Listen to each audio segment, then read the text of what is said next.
So ಅದಕ್ಕೆ ದೊಡ್ಡ ಮದಕರಿ ನಾಯಕರನ್ನ ಆಲ್ರೆಡಿ ದತ್ತು ತೊಗೊಂಡ್ಬಿಟ್ಟು ಸಾಮ್ರಾಜ್ಯಕ್ಕೆ ಉತ್ತರಾಧಿಕಾರಿ ಮಾಡಬೇಕು ಅಂತಕ್ಕಂಥ ಒಂದು ಆಲೋಚನೆ ಇರುತ್ತಲ್ಲ, ಅದಕ್ಕೆ ಎಲ್ಲರೂ ಫೇವರ್ ಇರ್ತಾರೆ, ಎಲ್ಲ ವೆಲ್ವಿಷರ್ಸು. ಆಮೇಲೆ ಇದೇ ಕಸ್ತೂರಿ ರಂಗಪ್ಪ ನಾಯಕರ ಮಡದಿಯವರಾಗಿರ್ತಕ್ಕಂಥ ಬೊಮ್ಮನಾಗತಿ. ಇಲ್ಲಿ ಏನು ಕನ್ಫ್ಯೂಷನ್ ಅಂದರೆ ಕೇಳಿದ್ರೆ ಇಬ್ಬರು ಹೆಂಡ್ತಿರ್ಗೂ ಮಕ್ಕಳಿಲ್ಲ. ಇಲ್ಲ, ಹಿರೇ ಮದಕರ ನಾಯಕರಿಗೆ ಕಸ್ತೂರಿ ರಂಗಪ್ಪ ನಾಯಕರು ಒಬ್ಬರೇ ಮಗ. ಬಟ್ ಕಸ್ತೂರಿ ರಂಗಪ್ಪ ನಾಯಕರು ಗಂಡಿಲ ಓಬಳವನಾಗ್ತಿ ಮಗ ಅಲ್ಲ, ಇನ್ನೊಬ್ಬ ಮಡದಿಯ ಮಗ.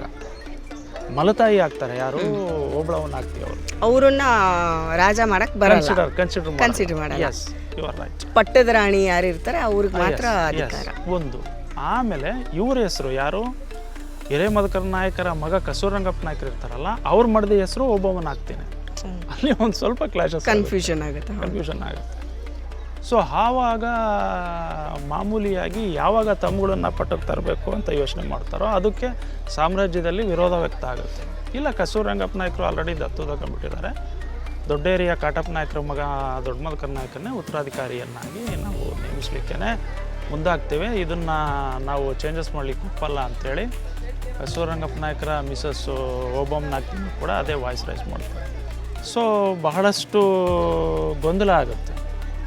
ನರಸಪ್ಪ ನಾಯಕ, ನೀಲಪ್ಪ ನಾಯಕ ಅಂತಕ್ಕಂಥ ವ್ಯಕ್ತಿಗಳು ಇದ್ದರೆ ತಾನೇ, ಓಬಳವ ನಾಯಕತಿಯ ತಮ್ಮಗಳು ಇದ್ದರೆ ತಾನೇ ಇಲ್ಲಿ ಪ್ರಶ್ನೆ ಮಾಡೋದು ಅಂಥೇಳಿ ಈ ಹಿರೇ ಮದಕರಿ ನಾಯಕರ ಫಾಲೋಯರ್ಸು, ವೆಲ್ವಿಷರ್ಸು ಏನಿರ್ತಾರೆ, ಹಿತೈಷಿಗಳು ಏನಿರ್ತಾರೆ, ನರಸಪ್ಪ ನಾಯಕನ, ನೀಲಪ್ಪ ನಾಯಕನ ಕೊಲೆನೇ ಮಾಡ್ತಾರೆ. ಆಮೇಲೆ ಅನಿವಾರ್ಯವಾಗಿ ದೊಡ್ಡ ಮದಕರಿಯನ್ನು ಪಟ್ಟಕ್ಕೆ ತರಬೇಕು ಅಂತಕ್ಕಂಥ ಒಂದು ವಿಚಾರ ಉದ್ಭವ ಆಗುತ್ತೆ. ಅದು ಸಮಂಜಸ ಕೂಡ, ಕಸ್ತೂರಿ ರಂಗಪ್ಪ ನಾಯಕರು ದತ್ತು ತಗೊಂಡಿರೋದ್ರಿಂದ.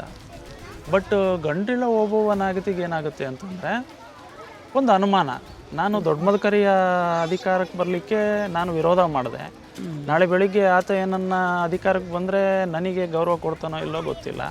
ಇಂಥ ಅನುಮಾನಗಳು ವ್ಯಕ್ತ ಆಗಿ, ಇಲ್ಲ ನನಗೆ ಜಾನಕಲ್ನಲ್ಲಿ ಇನ್ನೊಂದು ಸೋದರ ಸಂಬಂಧಿಯಾಗಿರ್ತಕ್ಕಂಥ ಚಿಕ್ಕ ಮದಕರ ನಾಯಕನ ತಗೊಂಬಂದು ಪಟ್ಟಕ್ಕೆ ತರಬೇಕು ಅಂತಕ್ಕಂಥ ವಿಚಾರನ ಹಠ ಹಿಡಿತಾರೆ ಗಂಡ್ಲ ಓಬವ್ವನಾಗ್ತಿ ಅವರು. ಗಂಡೆಳ ಓಬವ್ವನಾಗ್ತಿ ಅವರ ಅಭಿಪ್ರಾಯದಂತೆ ಹಿರೇ ಮದಕರ ನಾಯಕರೇ ಕನಸಿನಲ್ಲಿ ಬಂದುಬಿಟ್ಟು, ನಾನೇ ಮತ್ತೊಮ್ಮೆ ಹುಟ್ಟು ಬಂದಿದ್ದೇನೆ ಚಿಕ್ಕ ಮದಕರಿಯಾಗಿ, ನನ್ನನ್ನು ತಗೊಂಡೋಗಿ ಸಾಮ್ರಾಜ್ಯಕ್ಕೆ ಉತ್ತರಾಧಿಕಾರಿಯಾಗಿ ನೇಮಿಸಲಿಕ್ಕೆ ಎಲ್ಲ ಪ್ರಯತ್ನ ಪಡಿ ಅಂತಕ್ಕಂಥ ಇಲ್ಲ ಸಲ್ಲದ ಊಹಾಪೋಹದ ಮಾತುಗಳನ್ನು ಹೇಳಿ ಜನಗಳಿಗೆ ಒಪ್ಪಿಸಿ ಅದಕ್ಕೆ ಹಠ ಹಿಡಿತಾರೆ.